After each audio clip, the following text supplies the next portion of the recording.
Hi hello ಎಲ್ಲರಿಗೂ ನಮಸ್ಕಾರ. ನಮ್ಮ ಹಿಡನ್ ಗ್ಲೋ ಯೂಟ್ಯೂಬ್ಗೆ ಸ್ವಾಗತ. ನಾನು ನಿಮ್ಮ ಸ್ಮಿತಾ ಮಾತಾಡ್ತಾ ಇರೋದು. ಸೊ ನಾನು ನಿನ್ನೆ ಒಂದು ವಿಡಿಯೋ ಮಾಡಿದ್ದೆ, ಫಸ್ಟ್ ವಿಡಿಯೋ ಅಂತ ಹೇಳಿ. ಅದರಲ್ಲಿ ಹೇಳಿದ್ದೆ ನಾನು ನಿಮಗೆ ಆಂಧ್ರ ಪ್ರದೇಶದಲ್ಲಿರುವ ಸ್ವಲ್ಪ ಪ್ಲೇಸಸ್ನ ನಾನು ನಿಮಗೆ ತಿಳಿಸ್ಕೊಡ್ತೀನಿ ಅಂತ ಹೇಳಿ. ಹಾಗೆ ನಾನು ಮೊದಲು ದೇವಸ್ಥಾನದಿಂದನೇ ಶುರು ಮಾಡೋಣ ಅಂತ ಹೇಳಿಬಿಟ್ಟು ನಾವು ದೇವಸ್ಥಾನಕ್ಕೆ ಹೋಗ್ತಾ ಇದ್ದೀವಿ.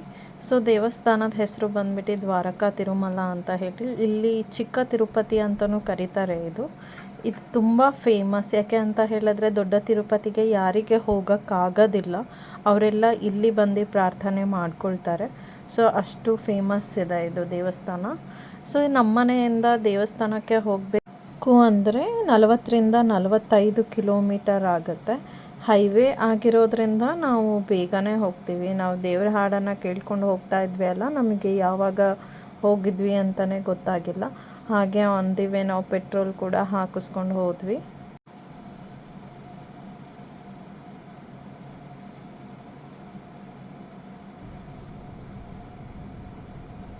ನಾವು ಬೆಳಗ್ಗೆನೇ ಮನೆಯಿಂದ 6:30ಗೆ ಹೊರಟಿದ್ವಿ. ಸೊ ನಾವು ದೇವಸ್ಥಾನ ರೀಚ್ ಆಗೋ ಅಷ್ಟೊತ್ತಿಗೆ ಆಲ್ಮೋಸ್ಟ್ 8:30 ಆಗಿತ್ತು.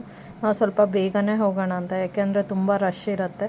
ಬೇಗ ಹೋದರೆ ದರ್ಶನ ಎಲ್ಲ ಬೇಗ ಮಾಡ್ಕೊಂಡು ಬರ್ಬೋದು ಅಂತ ಹೇಳಿ ಹೊರಟ್ವಿ. ಇನ್ನು ದೇವಸ್ಥಾನದ ಬಗ್ಗೆ ಹೇಳಬೇಕಂತ ಹೇಳಿದ್ರೆ, ಇದು ಆಂಧ್ರ ಪ್ರದೇಶದಲ್ಲಿ ಈಲೂರು ಜಿಲ್ಲೆಯಲ್ಲಿರುವಂಥ ಒಂದು ಹಿಂದೂ ದೇವಾಲಯ. ಇದಕ್ಕೆ ದ್ವಾರಕಾ ತಿರುಮಲ ಅಂತಲೂ ಹೇಳ್ತಾರೆ. ಆ್ಯಂಡ್ ಇದು ವಿಷ್ಣುವಿನ ಅವತಾರವಾದ ವೆಂಕಟೇಶ್ವರನ ದೇವಸ್ಥಾನ. ಸೊ ಈ ದೇವಸ್ಥಾನಕ್ಕೆ ದ್ವಾರಕಾ ತಿರುಮಲ ಅಂತ ಹೇಳಿ ಯಾಕೆ ಕರೀತಾರೆ ಅಂತ ಹೇಳಿದ್ರೆ, ಈ ದೇವಸ್ಥಾನದ ಮೂಲ ದ್ವಾರಕಾ ಋಷಿಗೆ ಸಂಬಂಧಿಸಿದ್ದು. ದ್ವಾರಕಾ ಋಷಿಯವರು ತೀವ್ರ ತಪಸ್ಸು ಮಾಡಿದ ನಂತರ ಈ ವಿಗ್ರಹನ ಕಂಡುಹಿಡಿದ್ರು ಅಂತ ಹೇಳಿ ನಂಬಲಾಗತ್ತೆ. ಸೊ ಈ ದ್ವಾರಕಾ ಋಷಿಯ ತಪಸ್ಸು ಎಷ್ಟಿತ್ತು ಅಂತ ಹೇಳಿದ್ರೆ, ಅವರು ತಪಸ್ಸು ಮಾಡುವಾಗ ಅವ್ರ ಸುತ್ತಲೂ ಒಂದು ಇರುವೆಯ ಗುಡ್ಡ ಒಂದು ರೂಪುಗೊಂಡಿತ್ತಂತೆ. ಇದನ್ನು ವಾಲ್ಮೀಕಂ ಅಂತ ಕರೀತಾರೆ. ಅಂದರೆ ತೆಲುಗುವಲ್ಲಿ ವಾಲ್ಮೀಕಂ ಅಂತ ಹೇಳಿದ್ರೆ ಇರುವೆಯ ದೊಡ್ಡ ಗುಂಪು ಅಂತ ಹೇಳಿ. ಸೊ ಆಲ್ಮೋಸ್ಟ್ ನಾವು ದೇವಸ್ಥಾನದ ಹತ್ತಿರ ಬಂದ ತಕ್ಷಣ ಇಲ್ಲಿ ಎಲ್ಲರೂ ತೆಂಗಿನಕಾಯಿ ಮತ್ತು ತುಳಸಿ ಹಾರನ ಮಾಡ್ತಾ ಇದ್ದಾರೆ. ಒಂದು ತೆಂಗಿನಕಾಯಿಗೆ 10 ರೂಪಾಯಿಂದ 30 ರೂಪಾಯಿ ತನಕನೂ ಇದೆ. ಸೊ ನಾವು ಇಲ್ಲಿಂದನೇ ತೊಗೊಂಡು ಹೋಗ್ಬೋದು, ಇಲ್ಲ ಅಂತ ಹೇಳಿದ್ರೆ ದೇವಸ್ಥಾನದ ಹತ್ರನೂ ತೊಗೋಬೋದು. ದೇವಸ್ಥಾನದ ಮುಂದೆನೂ ತುಂಬ ಮಾರ್ತಾ ಇರ್ತಾರೆ. ನಾವು ಹೀಗೆ ಹೋಗುವಾಗ ಇಲ್ಲಿ ಟೋಲ್ಗೇಟ್ ಇರುತ್ತೆ. ಟೋಲ್ಗೇಟಲ್ಲಿ ನಾವು ಟಿಕೆಟ್ ತೊಗೊಳ್ಬೇಕು. ಸೊ ಕಾರಿಗಾದರೆ ನಮಗೆ 50 ರೂಪೀಸ್ ಚಾರ್ಜಸ್ ಆಗುತ್ತೆ. ಸೊ ಒಂದೊಂದಕ್ಕೆ ಒಂದೊಂದು ಚಾರ್ಜಸ್ ಇರುತ್ತೆ.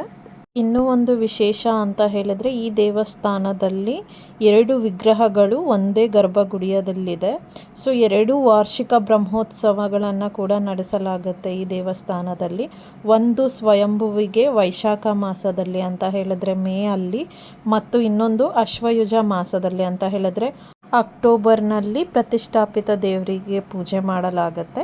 ಇದಲ್ದಲೆ ದ್ವಾರಕಾ ಋಷಿ ಉತ್ತರಕ್ಕೆ ತಪಸ್ಸು ಮಾಡುತ್ತಾ ಇದ್ದಾಗ ಭಗವಂತನು ದಕ್ಷಿಣ ದಿಕ್ಕಿನ ಕಡೆಗೆ ಅವ್ರ ಮುಂದೆ ಕಾಣಿಸ್ಕೊಂಡ ಅಂತ ಕಾರಣಕ್ಕಾಗಿ ಈ ದೇವಾಲಯವು ದಕ್ಷಿಣಕ್ಕೆ ಎದುರಾಗಿದೆ.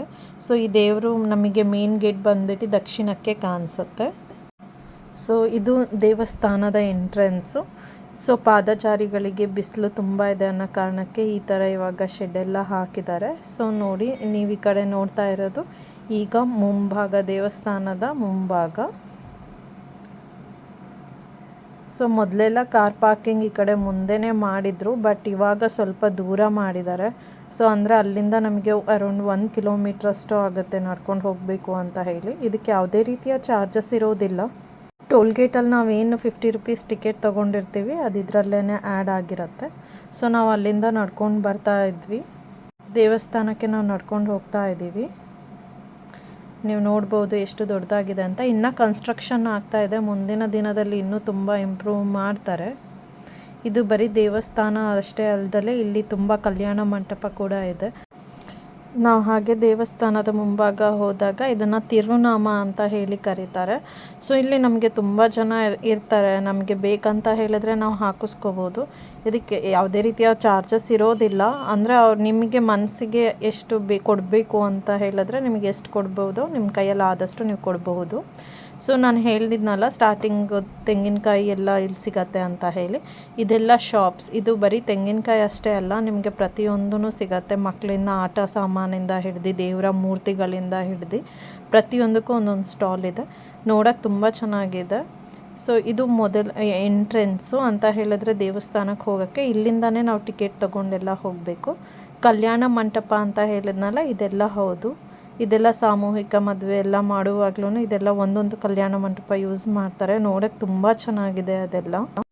ಇಲ್ಲೆಲ್ಲ ಫೋನ್ ಅಲೋ ಇರೋದಿಲ್ಲ.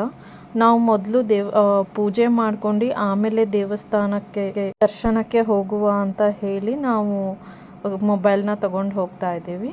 ಸೊ ಪೂಜೆ ಏನಂತ ಹೇಳಿದರೆ ನಾನು ಹೇಳಿದ್ದೆ ಅಲ್ಲ, ದಕ್ಷಿಣಕ್ಕೆ ಇದರ ಫೇಸ್ ಇದೆ ಅಂತ ಹೇಳಿ. ಸೊ ಇಲ್ಲಿ ಎಲ್ಲರೂ ಏನು ಮಾಡ್ತಾರೆ ಅಂದರೆ ಫಸ್ಟು ಅವ್ರ ಮನಸ್ಸಲ್ಲಿ ಏನಾಗುತ್ತೆ ಅದನ್ನು ಏನು ಆಗಬೇಕು, ಅವ್ರು ಏನು ಬಯಕೆ ಪ್ರಾರ್ಥನೆ ಏನಿರುತ್ತೆ ಅದನ್ನು ಅಂದ್ಕೊಂಡು ಇಲ್ಲಿ ಪೂಜೆ ಮಾಡಿ ಅವರೇ ದೀಪ ಎಲ್ಲ ಹಚ್ಚಿ ತೆಂಗಿನಕಾಯಿ ಹೊಡೆದು ಇಲ್ಲಿ 100 ಮೆಟ್ಲು ಇದೆ ದಕ್ಷಿಣಕ್ಕೆ. ಸೊ 100 ಮೆಟ್ಲಿಗೂ ಕೂಡ ಅರಿಶಿಣ, ಕುಂಕುಮ ಮತ್ತು ಕರ್ಪೂರ ಹಚ್ಕೊಂಡು ಮನಸ್ಸಲ್ಲಿ ಏನಾದರೂ ಅಂದ್ಕೊಂಡ್ರೆ ಅದು ಆಗತ್ತೆ ಅನ್ನೋದು ಎಲ್ಲರ ನಂಬಿಕೆ. ನಾವು ಬರುವಾಗ ನಾವು ಪೂಜೆ ಮಾಡ್ತಾಯಿದ್ವಿ, ಹಾಗೆಯೇ ತುಂಬ ಜನ ಪೂಜೆ ಮಾಡಿ ಹೋಗಿದ್ದರು. ನೀವು ನೋಡ್ಬೋದು ಮುಂದಿನ ವೀಡಿಯೋಸಲ್ಲಿ ತುಂಬ ಜನ ಎಷ್ಟು ಜನ ಮಾಡ್ತಾಯಿರ್ತಾರೆ ಅಂತ ಹೇಳಿ. ಇಲ್ಲಿ ಮಾಡಿದ್ರೆ ಈ ಥರ ತುಂಬ ಎಲ್ಲರಿಗೂ ಒಳ್ಳೆಯದಾಗತ್ತೆ ಅನ್ನೋ ನಂಬಿಕೆ ತುಂಬ ಇದೆ. ನಾವು ಇಲ್ಲೆಲ್ಲ ಪೂಜೆ ಮಾಡ್ಕೊಂಡು ಆನಂತರ ಫೋನ್ನ ಡೆಪಾಸಿಟ್ ಮಾಡಿ ಅಲ್ಲಿಂದ ನಾವು ಟಿಕೆಟ್ ಏನೂ ತೊಗೊಂಡಿಲ್ಲ, ಅಷ್ಟೊತ್ತರ ಪೂಜೆ ಟಿಕೆಟ್ ತೊಗೊಂಡ್ವಿ. ಆಮೇಲೆ ಅಷ್ಟೊತ್ತರ ಪೂಜೆ ಮಾಡೋಕ್ಕೆ ಒಂದು 20 ಮಿನಿಟ್ಸ್ ಆಯಿತು. ಅಷ್ಟೊತ್ತರ ಪೂಜೆ ಮಾಡಿದ್ಮೇಲೆ ಆ ಟಿಕೆಟ್ಗೆ ಸ್ಪೆಷಲ್ ದರ್ಶನ ಬೇರೆ ಇತ್ತು. ಸೊ ಸ್ಪೆಷಲ್ ದರ್ಶನಕ್ಕೆ ಹೋಗಿ ದರ್ಶನ ಮಾಡ್ಕೊಂಡು ಬಂದ್ವಿ. ದರ್ಶನ ಅಂತೂ ತುಂಬ ಚೆನ್ನಾಗಾಯಿತು. ಅಲ್ಲಿ ದೇವಸ್ಥಾನದ ಒಳಗೆ ನಮಗೆ ಮೊಬೈಲ್ ತೊಗೊಂಡು ಹೋಗಿಲ್ಲದೆ ಇರೋ ಕಾರಣ ಯಾವುದೇ ರೀತಿಯ ನಾನು ವೀಡಿಯೋಸ್ನ ತೊಗೊಳಕ್ಕಾಗಿಲ್ಲ. ಆದರೆ ಏನಾದರೂ ನನಗೆ ವೀಡಿಯೋ ಸಿಕ್ತು ಅಂತ ಹೇಳಿದರೆ ದೇವಸ್ಥಾನದ ಒಳಗೆ ಖಂಡಿತ ಇಲ್ಲಿ ಅಟ್ಯಾಚ್ ಮಾಡಿರ್ತೀನಿ ಲಾಸ್ಟಿಗೆ, ನೀವೆಲ್ಲ ನೋಡ್ಕೋಬೋದು. ಇಲ್ಲಿ ಯಾರಾದರೂ ಆಂಧ್ರ ಪ್ರದೇಶಿಗೆ ಬಂದ್ರಿ ಅಂತ ಹೇಳಿದ್ರೆ ಇಲ್ಲಿವರೆಗೆ ದಯವಿಟ್ಟು ಇದನ್ನು ಮಿಸ್ ಮಾಡ್ಕೊಂಡ್ಲೇಬೇಡಿ. ಏಕೆ ಅಂತ ಹೇಳಿದ್ರೆ ಇದು ತಿರುಪತಿಗೆ ಹೋದಷ್ಟು ಇಲ್ಲಿ ಬಂದರೆ ಪವಿತ್ರ ಅಂತ ಭಾವಿಸ್ತಾರೆ. ಸೊ ಹಾಗೆ ದರ್ಶನ ಎಲ್ಲ ಮುಗಿದ ಮೇಲೆ ನಾವು ವಾಪಸ್ ಬರ್ತಾ ಇರುವಾಗ ನಾನು ನಿಮಗೆ ಸ್ಟಾರ್ಟಿಂಗ್ ತೋರಿಸಿದಾಗ ಕಲ್ಯಾಣ ಮಂಟಪದ ಹತ್ರ ಇಲ್ಲಿ ಕೋಲಾಟ ಎಲ್ಲ ಮಾಡ್ತಾಯಿದ್ರು. ನೀವು ನೋಡ್ಬೋದು ಎಷ್ಟು ಜನ ಕೋಲಾಟ. ಇದು ಒಂದೇ ದಿನ ಅಲ್ಲ, ನಾವು ಯಾವಾಗಲೂ ಎವ್ರಿ ಸ್ಯಾಟರ್ಡೇ ಬರ್ತೀವಿ. ಅಟ್ಲೀಸ್ಟ್ ಒಂದು ತಿಂಗಳಿಗೆ ಒಂದು ಸಲನಾದರೂ ಈ ದೇವಸ್ಥಾನಕ್ಕೆ ಭೇಟಿ ಮಾಡ್ತೀವಿ. ಸೊ ಆಗ ಒಂದು ಟೀಮಿಂದ ಅಂತ ತುಂಬ ಜನ ಈ ಥರ ಮಾಡ್ತಾನೆ ಇರ್ತಾರೆ ಭಕ್ತರು. ಸೊ ನಾವು ಒಂದು 10-15 ಮಿನಿಟ್ಸ್ ನಾವು ನೋಡ್ಕೊಂಡು ಎಂಜಾಯ್ ಮಾಡಿ ಆಮೇಲೆ ನಾವು ಇಲ್ಲಿಂದ ರಿಟರ್ನ್ ಆದ್ವಿ. ಸೊ ರಿಟರ್ನ್ ಆಗ್ತಾ ಈ ಬೆಳಗ್ಗೆಯಿಂದ ಏನೂ ತಿಂದಿರಲಿಲ್ಲ. ಸೊ ದೇವಸ್ಥಾನದಲ್ಲಿ ಪ್ರಸಾದ ಅಂತ ಹೇಳಿ ಸ್ವಲ್ಪ ಪುಳಿಯೋಗರೆ ಕೊಟ್ಟಿದ್ದರು, ಅದನ್ನು ಸ್ವಲ್ಪ ತಿಂದಿದ್ವಿ. ದಾರಿಯಲ್ಲಿ ಹೋಗುವಾಗ ಇವಾಗೆಲ್ಲ ಕಲ್ಲಂಗಡಿ ಹಣ್ಣಿನ ಸೀಸನ್ ಅಲ್ವಾ, ವಾಟರ್ ಮೆಲನ್ ಸೀಸನ್, ತುಂಬ ಶಾಪ್ಸ್ ಇತ್ತು ದಾರಿಯಲ್ಲೆಲ್ಲ. ಹಾಗೆ ನಾನು ಕೂಡ ಲೀವ್ ತೊಗೊಂಡಿರಲಿಲ್ಲ, ಆಫೀಸ್ ವರ್ಕ್ ಇತ್ತು. ಸೊ ಕಾರಲ್ಲಿ ವರ್ಕ್ ಮಾಡ್ಕೊತ ಹಾಗೆ ವಾಟರ್ ಮೆಲನ್ ಜ್ಯೂಸ್ ಕೂಡ ತೊಗೊಂಡ್ವಿ ಮಧ್ಯ. ತುಂಬ ಚೆನ್ನಾಗಿತ್ತು.